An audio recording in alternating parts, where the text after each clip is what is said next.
जगत का, तू सबका आधार। कण कण में है बस रहा तेरा रूप अपार। तीन काल है सत्य तू,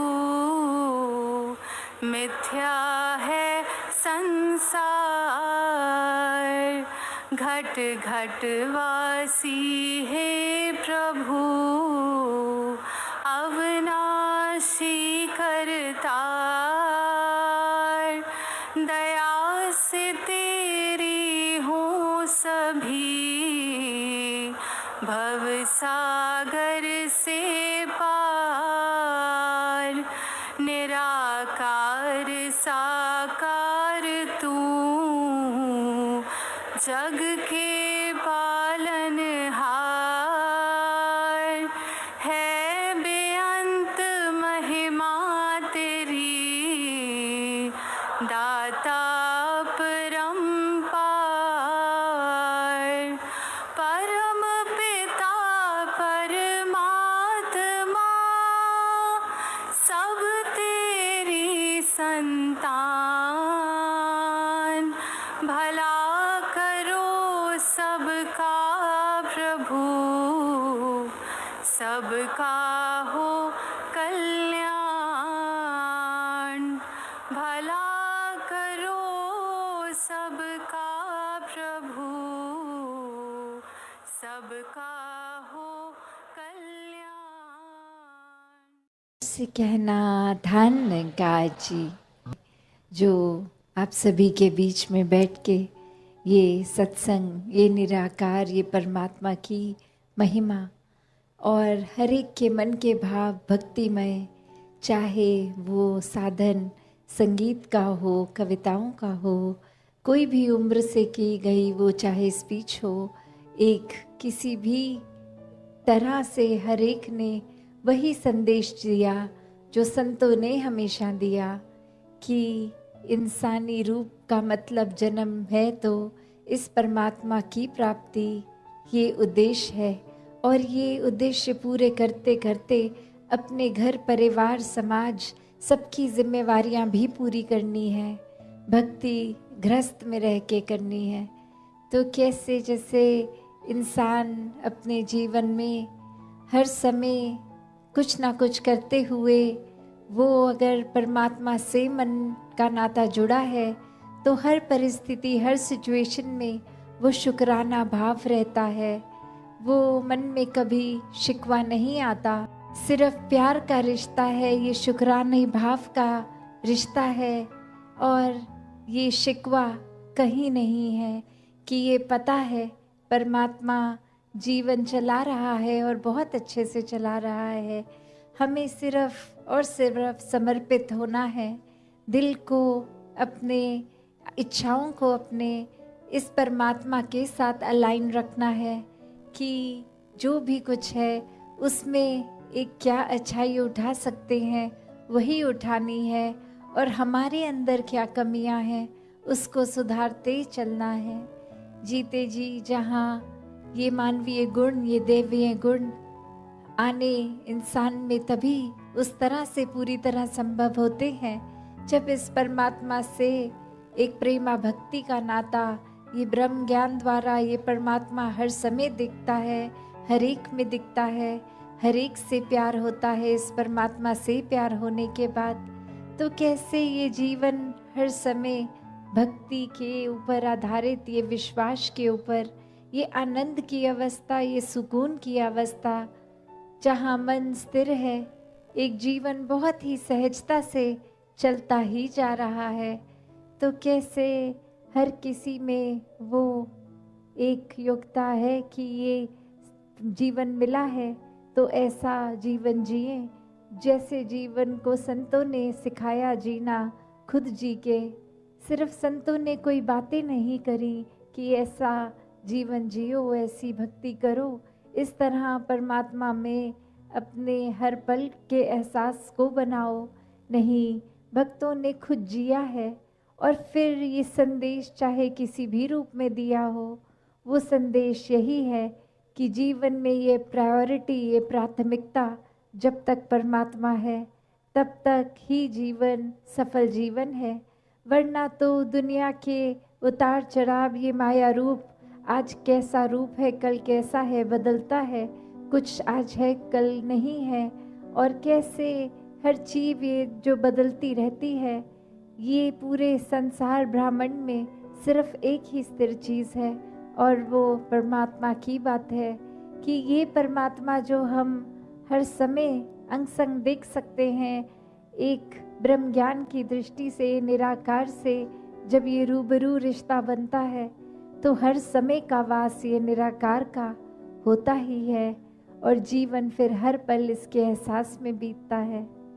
फिर मन के अंदर ये गुस्सा, अहंकार जो चाहे पहले भी होता है, और ये ह्यूमन इंस्टिंक्ट्स की जो बात है, ये एक जीवन जीने के लिए अगर ये ब्रह्म ज्ञान के बाद भी हैं तो फर्क बस यही होता है कि पहले ये सब बुरी चीज़ों के वश में हम हैं। अब एक कंट्रोल की बात कि अब हमारे वश में ये सब, चाहे वो क्रोध हो, चाहे वो और कोई बुरी आदत हो।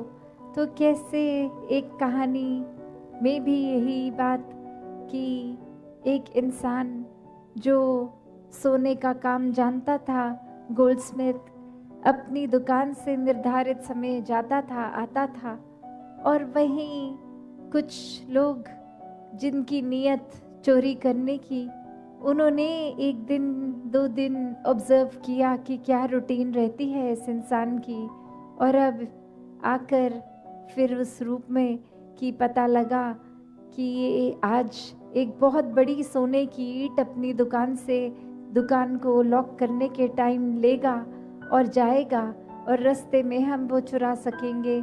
तो वो सब पूरा प्लान करके जब वो ये देखते हैं कि वो इंसान पैदल ही जा रहा है और वो ईंट हाथ में ही उठाए हुए है, और अब वो एक तरकीब सोचने की कोशिश करते हैं चोर कि क्या करें। उनमें से एक कहता है कि कुछ समय से मैं जाके ऑब्जर्व कर रहा हूँ, इस इंसान को क्रोध बहुत आता है, तो कुछ भी थोड़ा सा कोई कह दे, प्रोवोक करे, कुछ ऐसी बात बोले जो दिल को कठोर की तरह लगती है, एक दिल को दर्द देती है, तो उसी समय ये इंसान क्रोधित हो जाता है। तो इसको क्रोधित कर देते हैं, शायद कोई तरीका मिले उससे फिर वो ईंट लेने का। और वहीं एक एक करके कोई उसको आके कोई बात बोलता है, कोई कुछ बोलता है, कोई किसी तरह फिर उसके ऊपर कुछ पानी उड़ेल देता है, कोई उसके पैर पे कुछ सामान जोर से पटक देता है, कोई अलग अलग तरीक़ों से उसको क्रोध देने की कोशिश।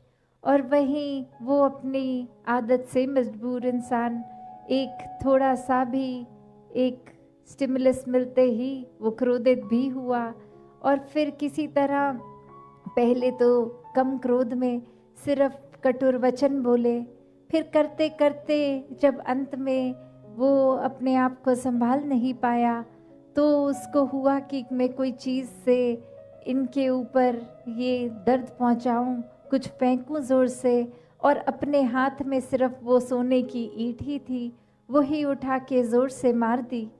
तो अब इस कहानी में अगर हम फ़ायदे की बात सोचें तो ये नेगेटिव माइंडसेट वाले, इन्होंने जो ट्राई करना था वो अचीव भी कर पाए, क्योंकि वो इंसान अपने क्रोध को काबू में नहीं कर पाया।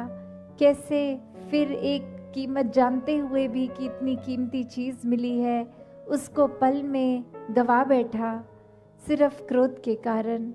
तो कैसे ये जीवन में ऐसी कितनी परिस्थितियाँ हमारे भी आती हैं कि क्या किस समय एक पेशेंस चाहिए, एक अपने मन को विशाल करना है कि कोई कुछ कह रहा है, कर रहा है, वो इग्नोर करना है कि कोई बात नहीं, उसने अगर कर दिया, मैंने अपने ऊपर असर बुरा नहीं लेना।